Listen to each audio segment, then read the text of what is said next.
이런 애를 며느리로 받아들일 수 없어. 혼전 임신이라고? 당장 나가. 화려한 대저택 응접실에서 터진 명숙의 분노. 지연의 뺨에 날아온 뜨거운 손바닥이 모든 것의 시작이었습니다. 지연의 아버지 철수는 가만히 있지 않았어요. 은밀하게 움직이기 시작한 그의 계획. 당신들이 우리 딸을 함부로 대할 때를 대비해서 미리 준비한 거죠.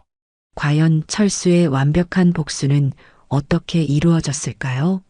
그리고 명숙과 지연, 이 가족의 마지막은 어떻게 될까요?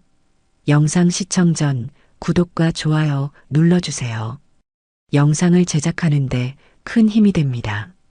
서울 강남구 변두리에 위치한 대저택의 응접실은 오늘따라 더욱 화려해 보였습니다. 크리스털 샹들리에가 은은한 빛을 내리쬐고 벽면에는 시댁회사의 창립 50주년 기념 사진이 당당하게 걸려 있었죠. 지연은 새하얀 원피스를 입고 거울 앞에서 마지막 점검을 했습니다. 손끝이 미세하게 떨리고 있었어요. 오늘이 바로 정식 상견례 날이었거든요. 아버지 철수는 정장 넥타이를 매만지며 딸을 바라봤습니다. 철수가 말했어요. 지연아, 긴장하지 마라. 내가 잘못한 게 하나도 없으니까. 지연은 고개를 끄덕였습니다. 네, 아빠. 괜찮아요. 하지만 가슴 깊숙한 곳에서는 불안감이 꿈틀거리고 있었어요. 응접실 문이 열리자 명숙이 위험 있는 자세로 나타났습니다. 명품 한복을 입은 그녀의 얼굴에는 차가운 미소가 걸려 있었어요. 명숙 뒤로는 시누이들과 사촌 형부들이 줄지어 앉아 있었습니다. 지연은 정중하게 인사를 드렸어요. 안녕하세요, 어머님. 저는 지연입니다. 명숙은 고개만 살짝 끄덕였죠. 그래, 앉아라. 지연은 영호 옆자리에 조심스럽게 앉았습니다. 영호가 지연의 손을 살며시 잡으며 속삭였어요. 걱정하지 마, 괜찮을 거야. 상견례는 처음에는 무난하게 진행되는 듯 했습니다. 명숙이 차를 따르며 물었어요. 지연 씨 집안은 뭐 하시는 분들이신가요? 철수가 차분하게 대답했습니다. 작은 사업체를 운영하고 있습니다. 명숙의 눈빛이 살짝 변했어요. 아, 그러시군요. 시누이 중 한 명이 끼어들었습니다. 언니, 요즘 젊은 사람들 참 바쁘죠? 결혼 준비하느라 고생이 많으셨을 텐데요. 지연은 밝게 웃으며 답했어요. 네, 다행히 잘 준비되고 있어요. 그때 영호가 조심스럽게 말을 꺼냈습니다. 어머님, 사실 저희가 말씀드릴 게 있어서요. 명숙의 시선이 날카로워졌어요. 뭔데? 영호는 지연을 바라보며 용기를 냈습니다. 지연이가 임신을 했습니다. 응접실이 순식간에 조용해졌어요. 찻잔 부딪히는 소리조차 멈췄죠. 명숙의 얼굴이 굳어갔습니다. 뭐라고? 지연은 가방에서 약국 봉투를 꺼냈어요. 임신 테스트기와 진단서가 들어 있었습니다. 어머님, 죄송합니다. 미리 말씀드렸어야 했는데요. 명숙이 벌떡 일어났습니다. 얼굴이 새하얗게 질렸어요. 이게 뭐야? 이게 대체 뭐라는 거야? 사촌 형부들이 수군거리기 시작했습니다. 저런, 이거 큰일이네. 체면이 말이 아니야. 시누이들도 고개를 숙이며 외면했어요. 명숙의 목소리가 점점 커졌습니다. 결혼도 안 했는데 임신을 해? 혼전 임신이라고? 우리 집안 체면을 뭘로 생각하는 거야? 지연의 얼굴이 창백해졌어요. 어머님, 저희가 잘못했습니다. 하지만 아이는 소중하니까요. 영호가 어머니를 말렸습니다. 어머님, 진정하세요. 저희가 책임지고 잘 키울게요. 하지만 명숙의 분노는 더욱 커졌어요. 책임져? 이미 우리 집안 망신은 다 시켰는데? 친척들이 이걸 뭐라고 생각하겠어? 철수가 조용히 말했습니다. 사돈댁, 아이들이 사랑해서 생긴 일인데 너무 화내지 마세요. 명숙이 철수를 노려봤어요. 사랑? 이게 사랑이라고요? 순서도 모르는 게 사랑이에요? 그 순간 명숙이 지연에게 다가왔습니다. 지연은 본능적으로 몸을 웅크렸어요. 명숙의 손이 번개처럼 올라갔습니다. 찰싹! 지연의 뺨에 강렬한 손바닥이 날아왔어요. 응접실 전체가 충격에 휩싸였습니다. 지연의 뺨이 빨갛게 부어올랐어요. 눈물이 주르륵 흘러내렸습니다. 영호가 황급히 지연을 감쌌어요. 어머님, 왜 이러세요? 명숙이 손가락을 떨며 지연을 가리켰습니다. 이런 애를 며느리로 받아들일 수 없어. 당장 나가. 철수의 얼굴이 차갑게 식었습니다. 주먹이 꽉 쥐어졌어요. 하지만 꾹 참았습니다. 지연아, 일어나자. 지연은 떨리는 손으로 임신진단서를 주워 담았어요. 종이가 구겨져 있었습니다. 영호가 지연을 부축했어요. 지연아, 괜찮아? 지연은 고개를 끄덕였지만 눈물을 멈출 수 없었어요. 괜찮아요. 사촌 형부들이 어색하게 시선을 피했습니다. 이런 일이 벌어질 줄 몰랐죠. 시누이들도 조용히 자리를 뜨기 시작했어요. 명숙이 큰 소리로 외쳤습니다. 다들 오늘 일은 입 밖에 내지 마. 우리 집안 망신이야. 철수가 지연의 어깨를 감싸며 일어났습니다. 사돈댁, 오늘은 이만 가보겠습니다. 하지만 그의 목소리에는 차가운 분노가 담겨 있었어요. 지연과 철수가 응접실을 나서는 순간 명숙이 다시 소리쳤습니다. 다시는 우리 집 문턱도 밟지 마. 철수는 뒤돌아보지 않았어요. 하지만 그의 등에서는 무언가 단단하게 굳어지는 기운이 느껴졌습니다. 영호가 뒤따라 나왔어요. 지연아, 미안해. 정말 미안해.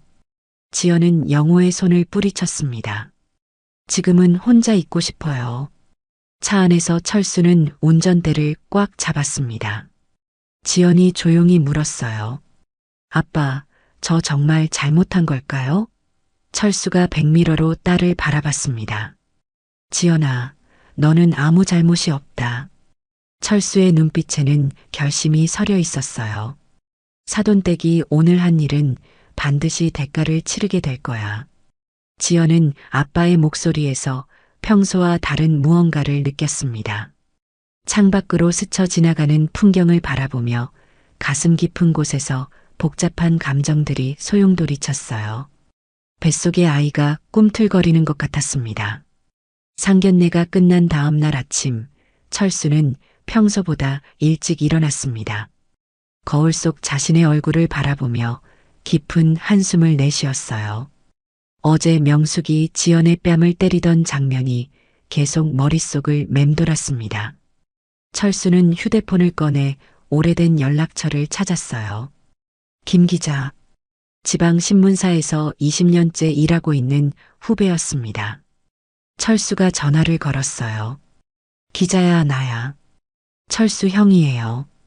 김 기자의 반가운 목소리가 들려왔습니다. 형님, 오랜만이에요. 어떻게 지내세요? 철수는 간단하게 안부를 나눈 후 본론을 꺼냈어요. 기자야, 형이 부탁이 하나 있는데 들어줄 수 있겠나? 무슨 일이신지 말씀해 보세요. 철수는 신중하게 말을 골랐습니다. 한 기업에 대해서 알아봐야 할 일이 생겼어. 재무 상황이나 그런 것들 말이야. 김 기자가 잠시 망설였어요. 형님, 혹시 무슨 문제라도 있으신 건가요? 철수는 짧게 대답했습니다. 나중에 자세히 얘기해 줄게. 일단 만날 수 있을까? 김 기자가 흔쾌히 응했어요. 네, 형님. 오늘 오후에 신문사로 오세요. 오후 2시, 철수는 낡은 지방 신문사 건물 앞에 서 있었습니다. 20년 전과 별로 달라지지 않은 모습이었어요. 김 기자가 반갑게 맞아주었습니다. 형님, 이쪽으로 오세요. 둘은 작은 회의실로 들어갔어요. 김 기자가 커피를 따라주며 물었습니다. 어떤 회사를 알아보시려는 거예요? 철수는 메모지에 회사명을 적었어요. 대성건설산업. 김 기자의 눈이 커졌습니다. 아, 이 회사요? 여기 꽤 유명한 회사 아닌가요? 철수가 고개를 끄덕였어요. 그래, 그런데 실제 재무 상황이 어떤지 궁금해서 말이야. 김 기자는 컴퓨터를 켰습니다. 잠깐만요. 한번 찾아볼게요. 기업 정보 사이트에 접속하더니 여러 자료를 뒤지기 시작했어요. 오, 이상하네요. 외부에 알려진 것과 실제 재무제표가 좀 다른 것 같은데요. 철수의 눈빛이 예리해졌습니다. 어떻게 다른데? 김 기자가 화면을 가리키며 설명했어요. 보세요. 여기 부채 비율이 상당히 높아요. 은행 대출 의존도도 위험 수준이고요. 철수는 화면을 자세히 들여다봤습니다. 숫자들이 명확하게 보였어요. 자기 자본 비율 15%, 부채 비율 580%, 일반적인 건설업체보다 훨씬 위험한 수치였습니다. 기자야, 이 자료들 좀 더 자세히 볼 수 있을까? 김 기자가 프린터를 돌렸어요. 네, 형님. 그런데 이 회사가 왜 궁금하신 거예요? 철수는 잠시 망설였다가 말했습니다. 사실 우리 딸 시댁이야. 김 기자가 놀란 표정을 지었어요. 아, 그러시군요. 그럼 더 자세히 알아봐야겠네요. 철수는 고개를 끄덕였습니다. 고마워, 기자야. 정말 큰 도움이 될 것 같아. 김 기자가 더 많은 자료를 찾아주었어요. 여기 보세요. 최근 3년간 영업이익도 계속 감소하고 있어요. 현금 흐름도 좋지 않고요. 철수는 자료를 받아들고 꼼꼼히 살펴봤습니다. 적자 항목들이 눈에 띄었어요. 특히 올해 들어서는 상황이 더욱 악화된 것 같았습니다. 김 기자가 추가로 말했어요. 형님, 사실 이 회사 소문이 좀 있어요. 겉으로는 화려해 보이지만 실제로는 자금 사정이 어렵다고 하더라고요. 철수의 관심이 더욱 커졌습니다. 어떤 소문인데? 김 기자가 목소리를 낮췄어요. 몇 달 전에 하청업체 대금 지급이 늦어졌다는 얘기가 있었어요. 그리고 은행에서도 추가 대출을 꺼린다고 하고요. 철수는 고개를 끄덕였습니다. 그렇구나. 혹시 이 회사 과거 소송 기록 같은 것도 알아볼 수 있을까? 김 기자가 시계를 봤어요. 지금 시간이면 법원 자료실이 열려 있을 거예요. 같이 가시겠어요? 철수는 일어났습니다. 그래, 가보자. 법원 자료실은 신문사에서 걸어서 10분 거리에 있었습니다. 낡은 건물이었지만 각종 법정 기록들이 체계적으로 보관되어 있었어요. 담당 직원이 친절하게 안내해 주었습니다. 어떤 자료를 찾으시나요? 김 기자가 대답했어요. 대성건설 산업 관련 소송 기록을 찾고 있습니다.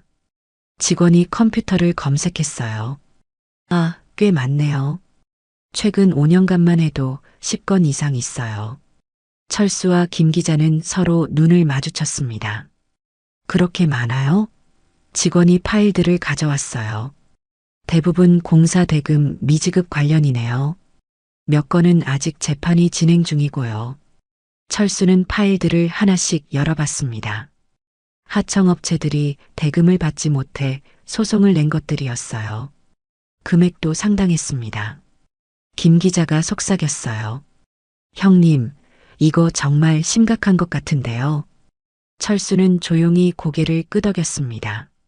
자료를 더 살펴보던 중 흥미로운 기사를 발견했습니다. 지역 신문에 실린 기부금 전달식 사진이었어요. 명숙이 환하게 웃으며 기부금 전달판을 들고 있는 모습이었습니다. 기사 제목은 대성건설 회장 부인, 지역사회에 1억 원 기부였어요. 김 기자가 날짜를 확인했습니다. 이거 불과 6개월 전 기사네요. 그런데 재무 상황을 보면 이런 기부를 할 여력이 있었을까요? 철수는 사진을 자세히 봤어요. 명숙의 만족스러운 표정이 역겨웠습니다. 겉으로는 선량한 척하면서 실제로는 하청업체 돈도 제대로 주지 않고 있었던 거죠. 철수가 말했어요. 기자야, 이 회사 거래처 명단도 구할 수 있을까? 김 기자가 더 자료를 찾아봤습니다. 여기 있어요. 주요 협력업체들 목록이에요. 거래처 명단을 보던 철수의 눈이 멈췄습니다. 익숙한 회사명들이 보였어요. 그중 몇 곳은 과거 철수와 인연이 있던 기업들이었습니다. 특히 성진물산과 한일건재는 20년 전 철수가 도움을 준 적이 있는 회사들이었어요. 철수는 속으로 생각했습니다. 이거구나. 이 연결고리들을 활용하면 될 것 같은데. 김 기자가 물었어요. 형님, 뭔가 찾으신 것 같은데요? 철수는 미소를 지었습니다. 응, 조금씩 그림이 보이기 시작해. 김 기자가 궁금해했어요. 어떤 그림인데요? 철수는 자료들을 정리하며 답했습니다. 나중에 알게 될 거야. 일단 오늘 정말 고마웠어. 김 기자가 걱정스럽게 말했어요. 형님, 혹시 무슨 일 하시려는 건 아니죠? 철수는 어깨를 으쓱했어요. 별거 아니야. 그냥 사실이 궁금했을 뿐이야. 하지만 철수의 눈빛에는 차가운 결심이 번뜩이고 있었습니다. 명숙이 지연에게 한 모욕은 이제 시작에 불과했어요. 진짜 게임은 지금부터였습니다. 상견례가 끝난 지 일주일 후 철수는 명동 시계거리에 위치한 고급 호텔 라운지에 앉아 있었습니다. 오늘은 특별한 만남이 예정되어 있었어요. 철수의 계열사 대표들이 하나둘씩 도착하기 시작했습니다. 성진물산의 박 사장이 먼저 왔어요. 철수 형님, 오랜만입니다. 잘 지내셨어요? 철수가 악수를 나누며 답했습니다. 고생 많으시죠, 박 사장님. 곧이어 한일건재의 최 사장도 나타났어요. 형님, 급히 연락 주셔서 놀랐습니다. 무슨 중요한 일이 있으신가요? 철수는 커피를 한 모금 마신 후 진지한 표정을 지었어요. 사장님들, 오늘 부탁드릴 일이 있어서 모셨습니다. 박 사장이 몸을 앞으로 기울였어요. 말씀하세요, 형님. 형님께서 도움 청하시는 일이라면 뭐든지 들어드리죠. 철수는 잠시 망설이다가 입을 열었습니다. 대성건설산업이라고 아시나요? 최 사장이 고개를 끄덕였어요. 아, 물론 알죠. 저희도 몇 번 거래한 적이 있어요. 그런데 왜 그 회사를 물어보시는 거예요? 철수가 깊은 숨을 내쉬었습니다. 사실 개인적인 문제가 좀 있어서요. 그 회사와의 거래를 중단해 주셨으면 합니다. 박 사장과 최 사장이 서로 눈을 마주쳤어요. 갑작스러운 요청에 당황한 기색이었습니다. 형님, 혹시 무슨 일이 있으셨나요? 철수는 간단히 설명했어요. 우리 딸이 그 집 며느리가 될 뻔했는데 상견례에서 모욕을 당했습니다. 박 사장이 놀란 표정을 지었어요. 그런 일이 있었다고요? 어떻게 감히 형님 따님을 그렇게 대할 수 있죠? 최 사장도 분개했습니다. 말도 안 되는 일이네요. 당연히 도와드려야죠. 철수가 고개를 숙였어요. 고맙습니다. 정말 고마워요. 다음 날부터 변화가 시작됐습니다. 대성건설의 자재조달팀장 김 과장은 평소와 같이 성진물산에 전화를 걸었어요. 안녕하세요, 박 사장님. 이번 달 시멘트 납품 일정 확인차 연락드렸습니다. 그런데 박 사장의 대답은 예상과 달랐어요. 죄송합니다, 김 과장님. 저희가 다른 프로젝트로 바빠서 당분간 납품이 어려울 것 같습니다. 김 과장이 당황했어요. 네, 갑자기 왜 그러시는 거죠? 계약도 이미 체결된 상태인데요. 박 사장은 단호했습니다. 죄송하지만 불가피한 사정이 생겼습니다. 계약 해지에 따른 위약금은 지불하겠습니다. 김 과장은 어리둥절했어요. 사장님, 다시 한번 생각해 보시면 안 될까요? 저희가 뭔가 잘못한 게 있나요? 박 사장이 짧게 답했습니다. 아니에요.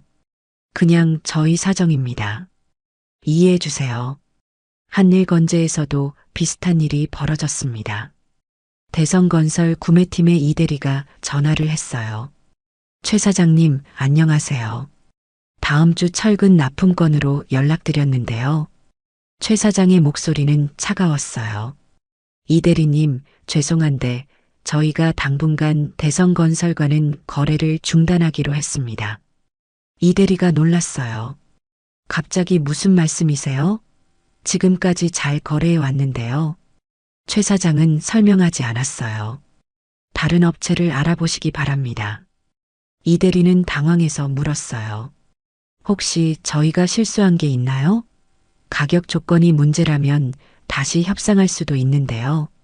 최 사장이 단칼에 잘랐습니다. 아니에요. 그냥 저희 방침이 바뀌었어요. 이런 일들이 연달아 벌어지자 대성건설 내부는 술렁이기 시작했어요. 영업팀 회의실에서 긴급 회의가 열렸습니다. 김 팀장이 답답한 표정으로 말했어요. 도대체 무슨 일인지 모르겠어요. 주요 협력업체들이 갑자기 계약을 해지한다고 하네요. 이대리가 고개를 저었어요. 저도 이상해요. 그동안 아무 문제 없이 잘 지내왔는데 말이에요. 구매팀의 박 과장이 한숨을 쉬었습니다. 이래서는 이번 달 공사 일정에 차질이 생길 것 같은데요. 대체 업체를 찾기도 쉽지 않고요. 김 팀장이 머리를 감싸쥐었어요. 빨리 대안을 찾아야겠어요. 회장님께 보고는 어떻게 드리죠? 한편 대성건설의 재무 담당 상무인 정상무는 더 큰 위기를 감지하고 있었습니다. 은행에서 급한 연락이 왔어요. 정상무가 은행 융자팀 차장과 통화했습니다. 차장님, 추가 대출 심사는 어떻게 진행되고 있나요? 차장의 목소리가 어색했어요. 상무님, 죄송한데 이번 대출건은 좀 어려울 것 같습니다. 정상무가 놀랐어요. 왜요? 저희 회사 신용도에 문제가 있나요? 차장이 망설이다가 답했습니다. 그게 아니라 내부 정책이 바뀌었어요. 건설업 대출을 줄이라는 지시가 내려왔거든요. 정상무는 이상함을 느꼈어요. 다른 은행들도 다 마찬가지인가요? 차장이 애매하게 대답했습니다. 아마 비슷할 거예요. 요즘 시국이 어려우니까요. 회사 창고에는 점점 재고가 쌓여갔습니다. 창고팀장이 걱정스럽게 보고했어요. 팀장님, 이대로 가면 창고가 터질 것 같은데요. 납품 일정이 다 꼬이고 있어요. 영업팀장이 한숨을 쉬었습니다. 알고 있어요. 그런데 대체 업체들 가격이 너무 비싸서 문제예요. 창고팀장이 걱정스럽게 말했어요. 그럼 이 재고들은 어떻게 처리하죠? 보관 비용만 해도 만만치 않은데요. 영업팀장은 답이 없었어요. 일단 버티는 수밖에요. 이 모든 상황을 명숙은 전혀 알지 못했습니다. 오히려 지연을 더욱 원망하고 있었어요. 영호에게 화를 냈습니다. 내가 그런 애를 데려와서 집안이 이 모양이야. 우리 집 문이 다 막혔어. 영호가 어머니를 달랬어요. 어머님, 지연이는 잘못이 없어요. 저희가 아이를 가진 건 자연스러운 일이잖아요. 명숙이 더욱 화를 냈습니다. 자연스럽긴 뭐가 자연스러워. 순서를 지켜야지. 이런 일들이 생기는 것도 다 그 애 때문이야. 하지만 영호는 회사 상황이 심각해지고 있다는 걸 알고 있었어요. 아버지 회장과 조용히 대화를 나누었습니다. 아버지, 요즘 회사 상황이 좋지 않다고 들었는데요. 회장이 고개를 끄덕였어요. 응, 좀 어려워졌어. 주요 거래처들이 갑자기 계약을 해지한다고 하더라. 영호가 걱정스럽게 물었어요. 그럼 어떻게 해야 하죠? 혹시 부동산이라도 팔아야 하나요? 회장이 심각한 표정을 지었습니다. 그것도 생각해 봐야겠어. 다행히 강남에 건물이 몇 채 있으니까. 영호는 안도했어요. 그렇다면 다행이네요. 하지만 회장의 표정은 여전히 어두웠습니다. 사실 그 건물들 중 일부는 이미 다른 사람 명의로 넘어가 있었거든요. 바로 철수의 이름으로 말이에요. 회장은 아직 이 사실을 모르고 있었습니다. 철수의 치밀한 계획이 서서히 그 모습을 드러내고 있었어요. 영호는 지연에게 미안한 마음에 자꾸 연락을 했습니다. 지연아, 우리 한번 만나서 이야기하자. 제발 부탁이야. 지연은 마음이 복잡했어요. 영호를 사랑하지만 명숙의 모욕은 여전히 상처로 남아 있었습니다. 알겠어요. 그럼 회사 창고 쪽에서 만나요. 영호가 기뻐했어요. 고마워, 지연아. 정말 고마워. 오후 3시, 지연은 대성건설의 자재 창고 앞에 서 있었습니다. 영호가 뛰어와서 지연을 꼭 안았어요. 지연아, 정말 미안해. 어머니한테 얘기했는데 아직 화가 풀리지 않으셨어. 지연이 한숨을 쉬었습니다.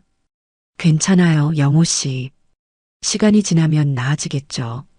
영호가 지연의 손을 잡았어요. 우리 아이를 위해서라도 힘내자. 나도 최대한 노력할게. 지연은 고개를 끄덕였습니다. 네, 저도 그럴게요. 그런데 여기가 회사 창고예요? 영호가 안내했어요.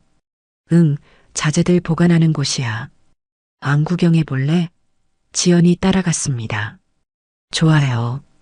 창고 안은 생각보다 넓었습니다. 각종 건설 자재들이 정리되어 있었어요. 영호가 설명했어요. 여기는 시멘트, 저기는 철근이고 요즘 자재값이 많이 올라서 걱정이야. 지연이 주변을 둘러봤습니다. 정말 많은 물건들이 있네요. 관리하기 힘들겠어요. 영호가 쓴웃음을 지었어요. 맞아. 요즘 재고도 많이 쌓이고 있고 지연은 창고 구석에 낡은 상자들이 쌓여 있는 걸 봤어요. 저건 뭐예요? 영호가 고개를 돌려봤습니다. 아, 저건 오래된 서류들이야. 창고에 보관하고 있는 거지. 지연이 호기심에 다가갔어요. 서류요? 어떤 서류들인데요? 영호가 별로 관심 없다는 듯 말했습니다. 그냥 회계 관련 자료들이야. 별거 아니야. 영호가 잠깐 전화를 받으러 나가는 사이 지연은 혼자 창고를 구경했습니다. 상자들 중 하나가 약간 열려 있었어요. 안에서 노란 파일이 보였습니다. 지연은 궁금해서 파일을 꺼내봤어요. 표지에는 특별회계라고 적혀 있었습니다. 지연이 파일을 열어봤어요. 그 순간 눈이 커졌습니다. 해외 송금 내역, 개인 계좌 이체, 현금 인출 기록들이 빼곡히 적혀 있었어요. 모든 거래에는 명숙의 사인이 있었습니다. 지연은 깜짝 놀랐어요. 이게 뭐지? 파일을 더 자세히 봤습니다. 스위스 은행 계좌번호, 홍콩 부동산 구입 내역, 명품 구매 영수증들이 있었어요. 모든 돈의 출처는 회사 자금이었습니다. 지연의 손이 떨렸어요. 이건 명백한 횡령이잖아. 영호가 돌아왔습니다. 지연아, 뭘 보고 있어? 지연이 파일을 들고 있는 걸 보고 놀랐어요. 그건 왜 꺼냈어? 지연이 떨리는 목소리로 물었습니다. 영호 씨, 이게 뭐예요? 이 파일에 있는 거래 내역들 말이에요. 영호가 당황했어요. 그건 그냥 회계 자료야. 별거 아니야. 지연이 고개를 저었습니다. 아니에요. 이건 횡령 장부예요. 어머님이 회사 돈을 빼돌린 기록이잖아요. 영호의 얼굴이 하얗게 질렸어요. 지연아, 그런 말 하지 마. 지연이 파일을 펼쳐 보였습니다. 여기 보세요. 해외 계좌로 이체한 돈이 수십억 원이에요. 이게 정상적인 회계 처리예요? 영호가 변명했어요. 그건 회사 운영 자금이야. 사업상 필요해서 그런 거고. 지연이 단호하게 말했습니다. 아니에요. 여기 개인 명품 구매 내역도 있어요. 이건 명백히 잘못된 거예요. 지연은 휴대폰으로 파일을 사진으로 찍었습니다. 영호가 황급히 말렸어요. 지연아, 사진 찍지 마. 이건 회사 기밀이야. 지연이 뒤로 물러섰습니다. 미안해요, 영호 씨. 하지만 이건 너무 심각한 문제예요. 영호가 애원했어요. 지연아, 제발 이 일은 조용히 넘어가자. 우리 결혼도 생각해야 하고. 지연이 고개를 저었습니다. 결혼보다 중요한 게 있어요. 이건 불법이잖아요. 영호가 절망적으로 말했어요. 지연아, 이 일이 알려지면 우리 회사는 끝이야. 그럼 나도 끝나고. 지연은 마음이 복잡했어요. 영호를 사랑하지만 잘못된 일을 묵인할 수는 없었습니다. 미안해요. 저는 이걸 아버지한테 보여드려야겠어요. 그날 저녁 지연은 아버지 철수에게 모든 걸 말했습니다. 아빠, 이걸 봐요. 시댁에서 발견한 거예요. 철수가 파일을 받아들고 자세히 살펴봤어요. 눈빛이 차갑게 변했습니다. 이건 심각한 문제구나. 지연이 걱정스럽게 물었어요. 아빠, 어떻게 해야 할까요? 철수가 단호하게 답했습니다. 당연히 신고해야지. 이런 불법 행위를 그냥 넘어갈 수는 없어. 지연이 망설였어요. 그런데 그렇게 되면 영호도 피해를 보는 거 아니에요? 철수가 딸을 바라봤습니다. 지연아, 영호가 이 일에 연루되어 있나? 지연이 고개를 저었어요. 아니에요. 영호는 모르는 것 같았어요. 그럼 걱정할 필요 없어. 잘못한 사람만 처벌받는 거야. 다음 날 철수는 김 기자에게 연락했습니다. 기자야, 중요한 자료가 생겼어. 만나서 얘기하자. 김 기자가 달려왔어요. 형님, 무슨 자료인가요? 철수가 파일을 보여줬습니다. 이걸 봐. 대성건설의 비자금 조성 증거야. 김 기자가 놀랐어요. 이건 대단한 특종이네요. 바로 기사로 내보내도 될까요? 철수가 고개를 저었어요. 아니야. 이건 다른 용도로 써야 해. 국세청에 제보하는 거야. 김 기자가 이해했습니다. 아, 세무조사를 유도하시려는 거군요. 철수가 미소를 지었어요. 그래, 정확히 맞춰 말했어. 며칠 후 대성건설의 국세청 조사관들이 들이닥쳤습니다. 직원들이 술렁였어요. 무슨 일이에요? 왜 갑자기 세무조사가? 조사관이 영장을 내보였습니다.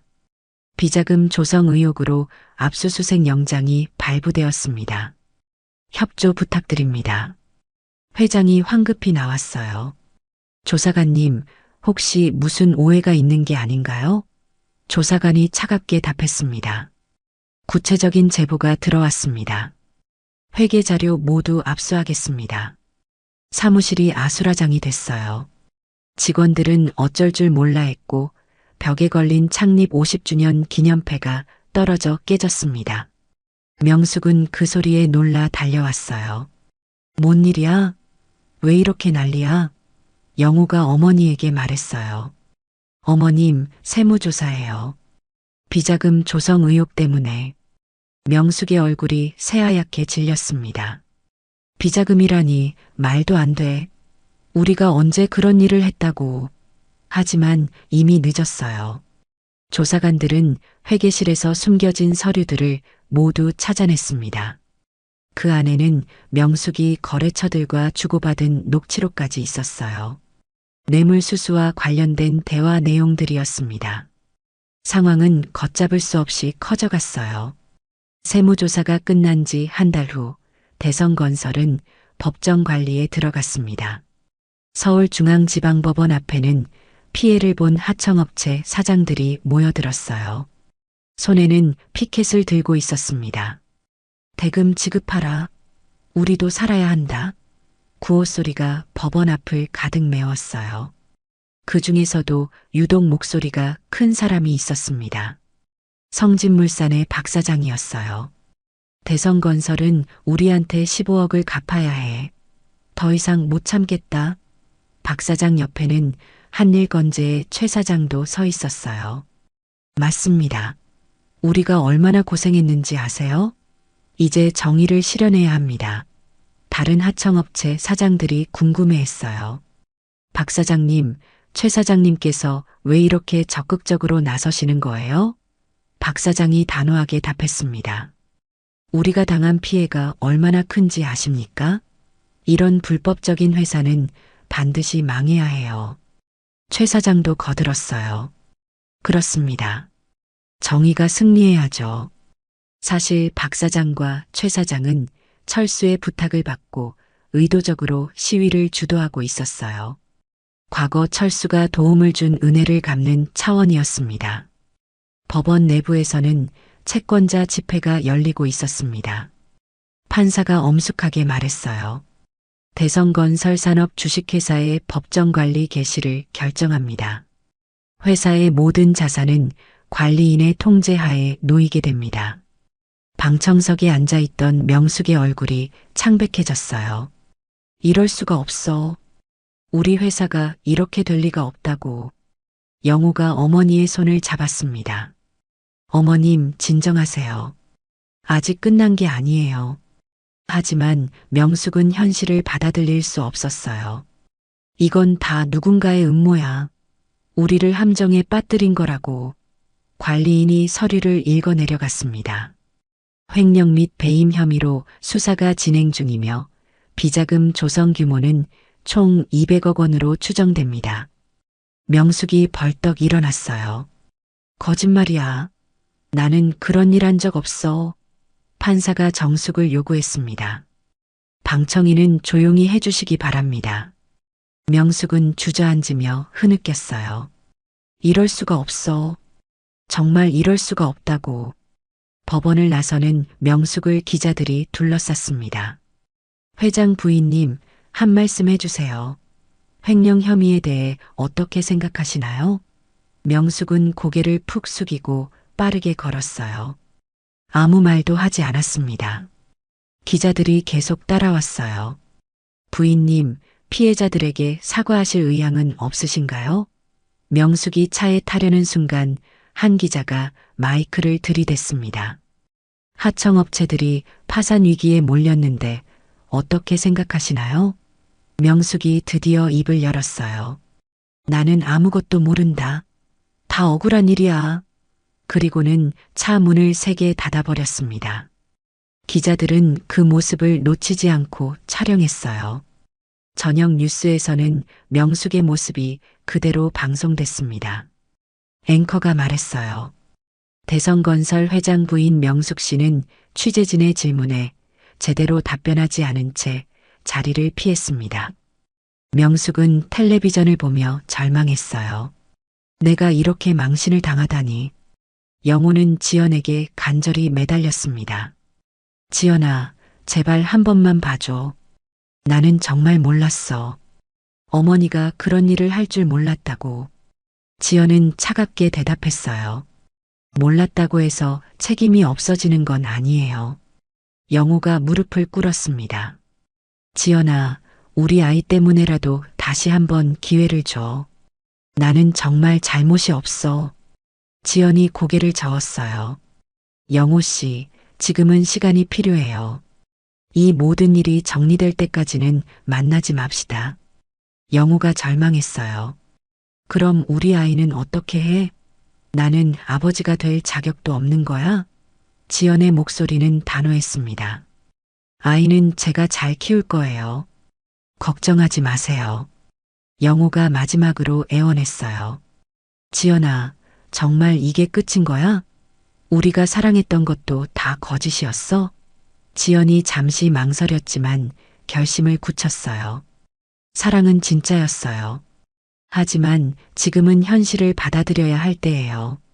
한편 법원에서는 자산 매각 절차가 진행되고 있었습니다. 관리인이 발표했어요.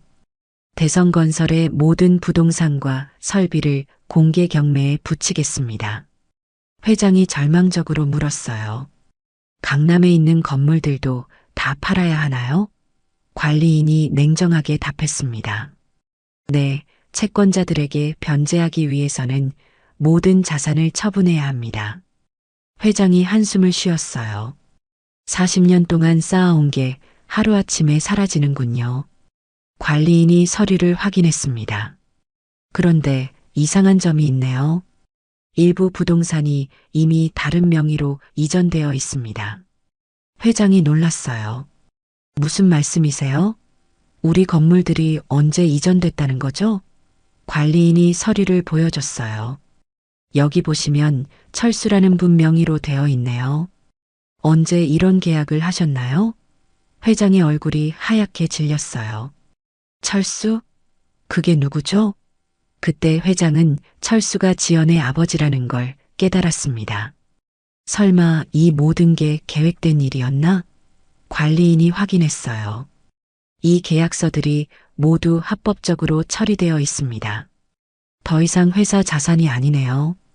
회장은 주저앉으며 중얼거렸어요. 이제야 알겠다. 우리가 누구와 싸우고 있었는지 말이야. 모든 것이 철수의 치밀한 계획이었던 거구나. 영호가 아버지에게 물었어요. 아버지, 무슨 뜻이에요? 회장이 쓸쓸하게 답했습니다. 우리가 완전히 당한 거야. 지연이 아버지가 우리를 완전히 무너뜨린 거라고. 영호는 그제야 상황의 심각성을 깨달았어요. 그럼 지연이도 이 모든 걸 알고 있었다는 말인가요? 회장이 고개를 끄덕였습니다. 아마 그럴 거야. 우리는 처음부터 덫에 걸려 있었던 거야. 대성건설의 두 번째 채권자 집회가 열리는 날이었습니다. 법정은 채권자들로 가득 찼어요. 명숙과 영호, 회장이 앞자리에 앉아 있었습니다. 명숙의 얼굴은 지난 몇 주 동안 많이 야위어 있었어요. 관리인이 서류를 정리하며 말했습니다. 오늘은 회사 주식 및 지분 현황에 대해 발표하겠습니다. 모든 채권자분들께서는 주의 깊게 들어주시기 바랍니다. 명숙이 긴장한 표정으로 들었어요. 이제 끝이구나. 모든 게 다 드러나는구나. 관리인이 첫 번째 서류를 읽기 시작했습니다. 대성건설 산업의 발행주식 총수는 100만 주입니다. 이 중 60만 주가 창업자 일가 소유였고 나머지 40만 주는 일반 투자자들이 보유하고 있었습니다. 회장이 고개를 끄덕였어요. 맞습니다. 우리 가족이 경영권을 가지고 있었죠. 관리인이 계속 읽어나갔습니다. 그런데 최근 조사 결과 놀라운 사실이 밝혀졌습니다. 법정이 조용해졌어요. 모든 사람들이 관리인의 다음 말을 기다렸습니다. 창업자 일가 소유로 알려진 60만 주 중 45만 주가 이미 다른 명의로 이전되어 있었습니다. 명숙이 깜짝 놀라며 일어났어요. 뭐라고요? 그게 무슨 말씀이세요? 관리인이 차분하게 설명했습니다. 지난 3년간에 걸쳐 단계적으로 주식이 양도되었습니다. 모든 절차는 합법적으로 이루어졌고요. 회장이 당황해서 물었어요. 누구 명의로 이전됐다는 겁니까? 관리인이 서류를 확인했습니다. 지연이라는 분 명의로 되어 있습니다. 법정 전체가 술렁였어요. 지연? 그게 누구지? 명숙의 얼굴이 새하얗게 질렸습니다. 지연이라고?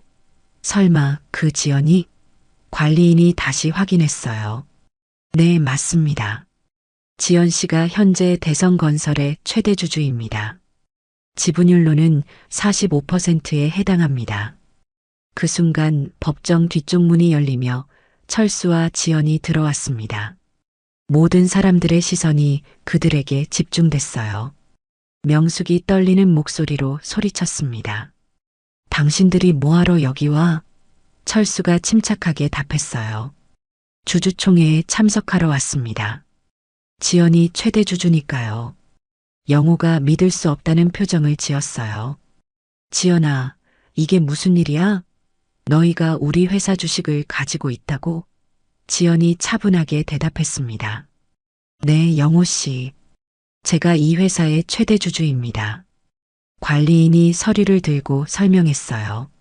주식 양도 계약서들을 검토한 결과 모든 절차가 적법합니다. 3년 전부터 단계적으로 이루어진 거래들이네요. 회장이 철수를 노려봤어요. 당신이 이 모든 걸 계획한 거군요. 철수가 미소를 지었습니다. 계획이라고 하기보다는 대비였다고 보시면 됩니다. 명숙이 분노에 떨며 소리쳤어요. 대비라고? 우리를 속인 거잖아.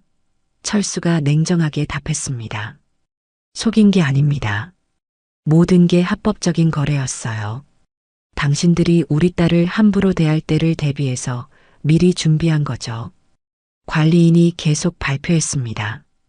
또한 회사의 주요 부동산 자산 중 상당 부분도 철수 씨 명의로 되어 있습니다. 강남 사옥 건물, 창고 시설, 그리고 공장 부지 등이 해당됩니다. 명숙이 주저앉으며 중얼거렸어요. 이럴 수가 없어. 우리가 40년간 쌓아온 게 다 남의 것이라니. 영호가 지연에게 다가갔습니다.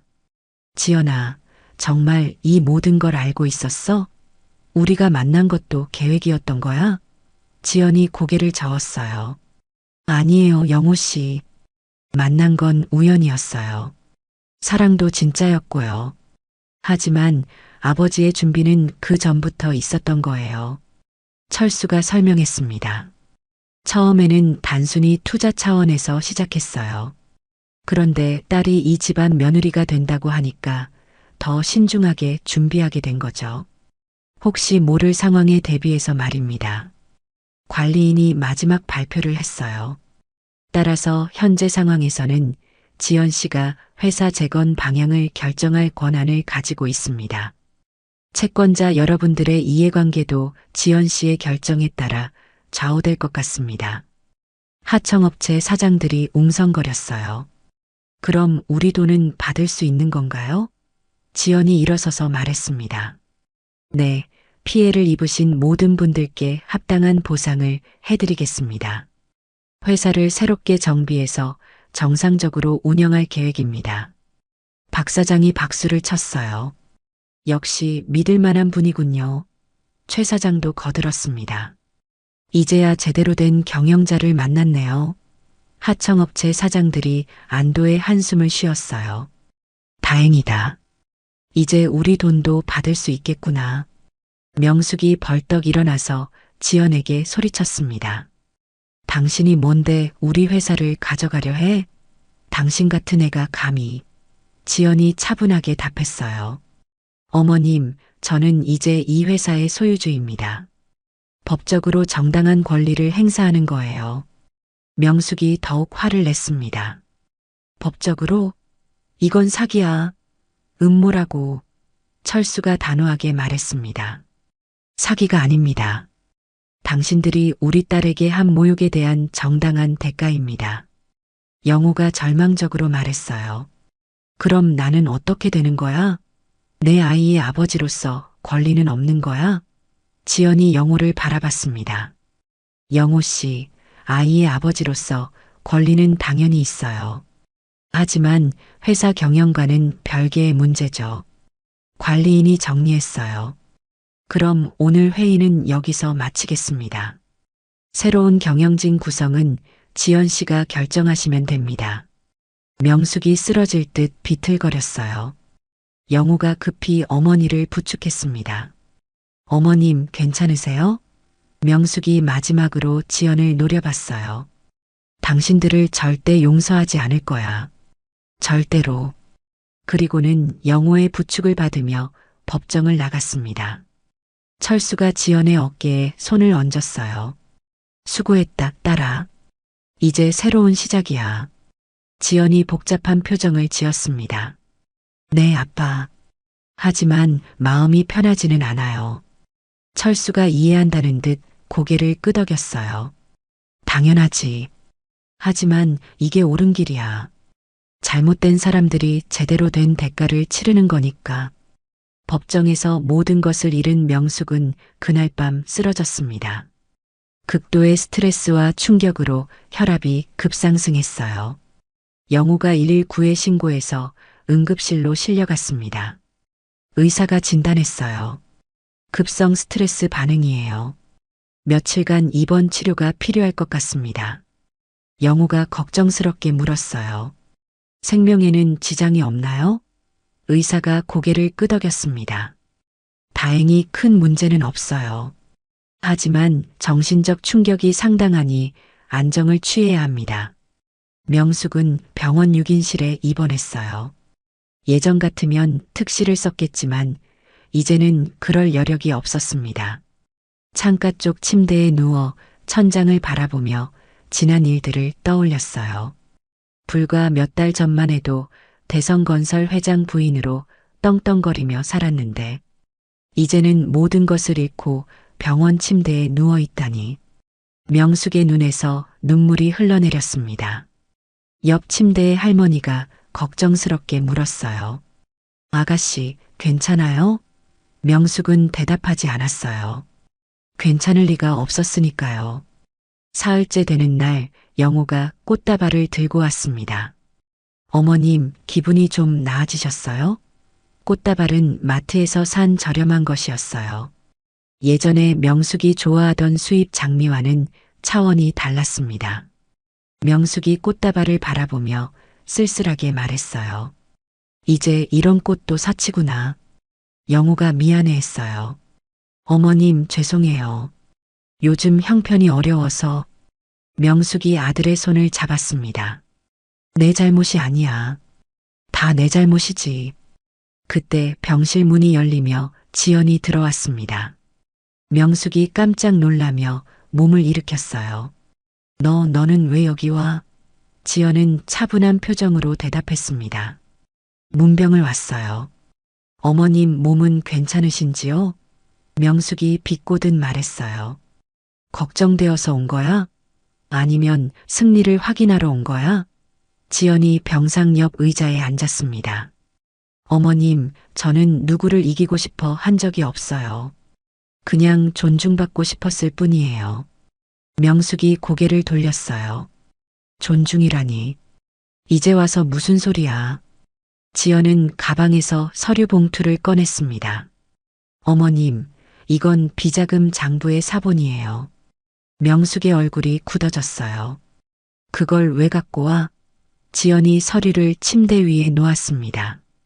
원본은 이미 수사기관에 제출했어요. 하지만 이 사본을 보시면서 생각해 보세요. 어떤 게 진짜 잘못이었는지 말이에요.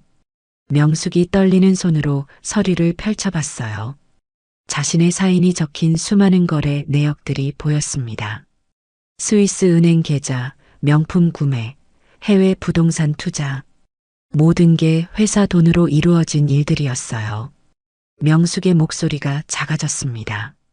나는 단지 우리 가문의 체면을 지키려고 했을 뿐이야. 지연이 조용히 답했어요. 하지만 그 체면을 위해 많은 사람들이 피해를 봤어요.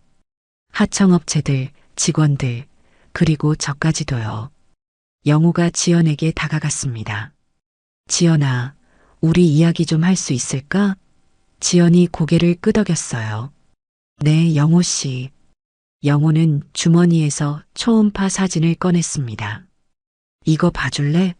우리 아이야. 지연이 사진을 받아들고 살펴봤어요. 벌써 이렇게 커졌구나. 영호가 간절하게 말했습니다. 지연아, 나는 정말 어머니가 그런 일을 할 줄 몰랐어. 믿어줄 수 있겠어?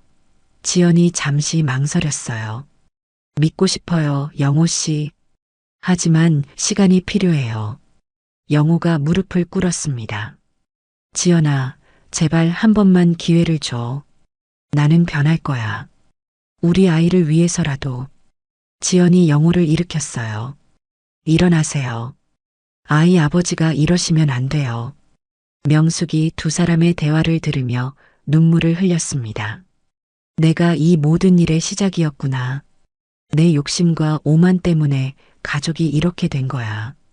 지연이 명숙을 바라봤어요. 어머님, 아직 늦지 않았어요. 진심으로 뉘우치신다면 새로운 시작을 할 수 있어요. 명숙이 떨리는 목소리로 물었습니다. 정말 그럴 수 있을까? 나 같은 사람도? 지연이 고개를 끄덕였어요. 네, 물론이에요. 하지만 진정한 반성이 필요해요. 그때 병실 문 앞에서 인기척이 났습니다. 철수가 서 있었어요. 차가운 표정으로 안을 지켜보고 있었습니다. 지연이 아버지를 보고 말했어요. 아빠, 들어오세요. 철수가 몇 걸음 다가왔습니다. 병문안은 끝났나? 지연이 답했어요. 네, 끝났어요.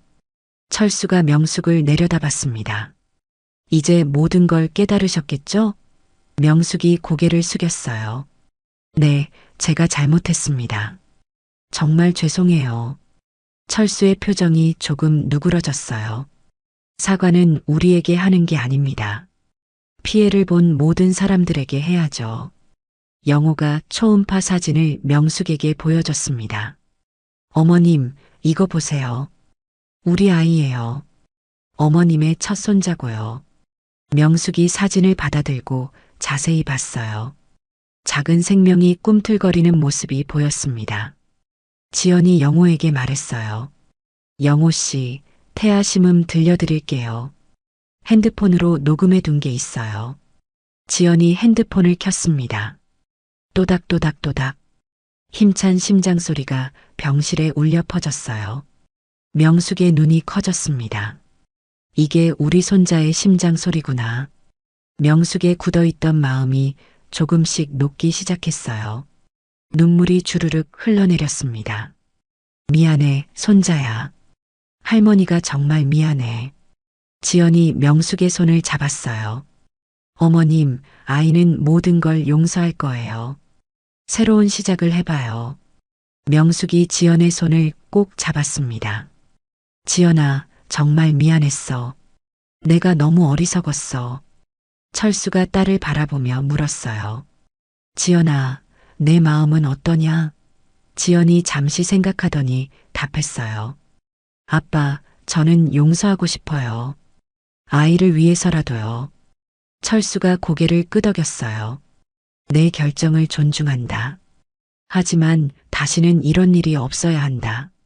명숙이 다짐했습니다.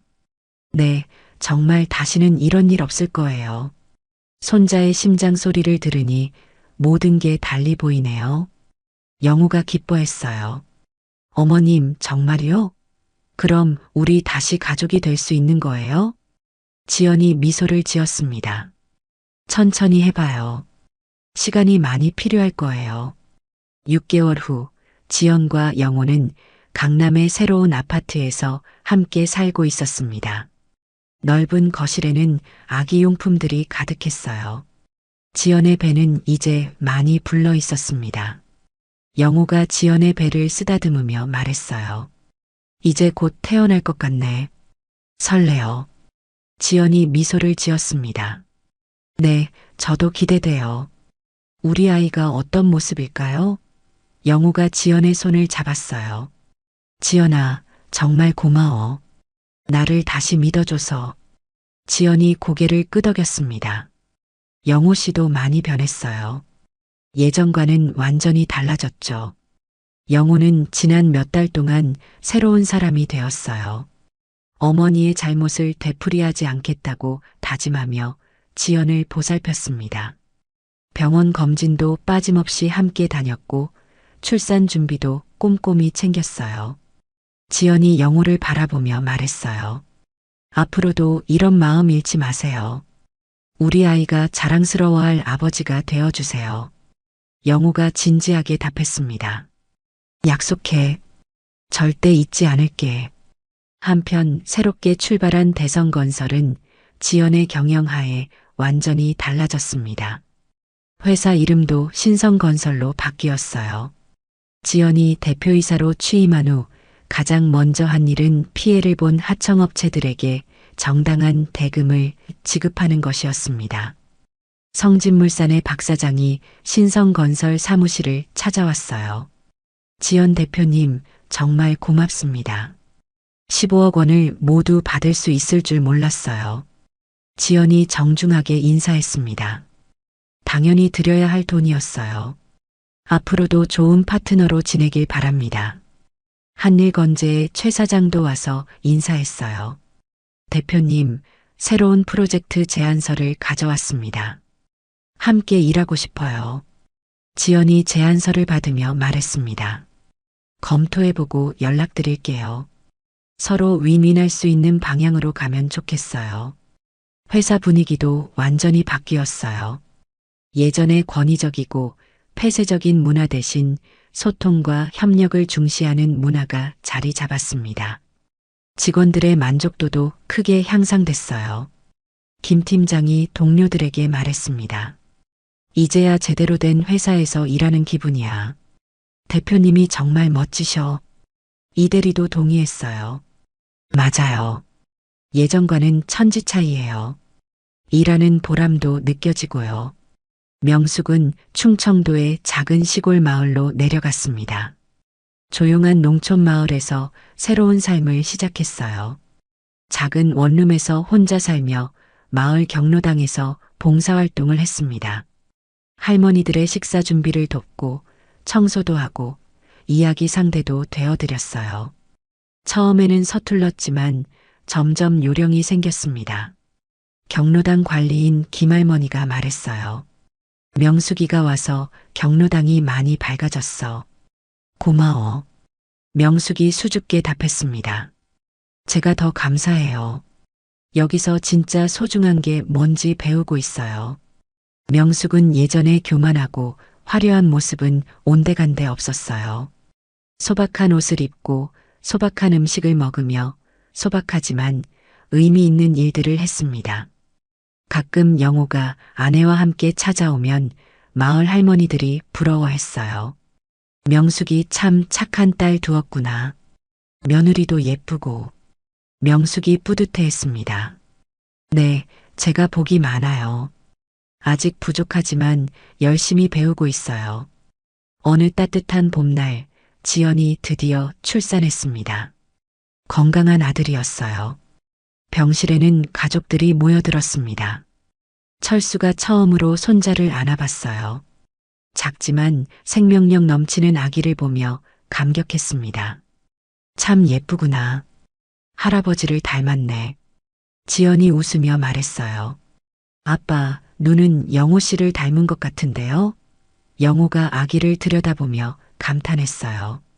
정말 신기해. 우리가 이런 생명을 만들어냈다니.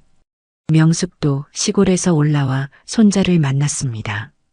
오랜만에 본 명숙은 많이 달라져 있었어요. 화려한 옷 대신 소박한 한복을 입고 화장도 연하게 했습니다. 무엇보다 표정이 온화해졌어요. 손자야, 할머니가 많이 늦었지만 이제부터 제대로 사랑해줄게. 지연이 명숙의 손을 잡았어요. 어머님, 고생 많으셨죠? 이제 가끔씩 올라오세요. 명숙이 고개를 저었습니다. 아니야. 나는 시골에서 속죄하며 살 거야. 그게 내가 할 수 있는 최선이니까. 철수가 손자를 안으며 모든 가족들을 둘러봤습니다. 그리고 조용히 말했어요. 가족의 진정한 힘은 피가 아니라 마음에서 나온다고 생각해.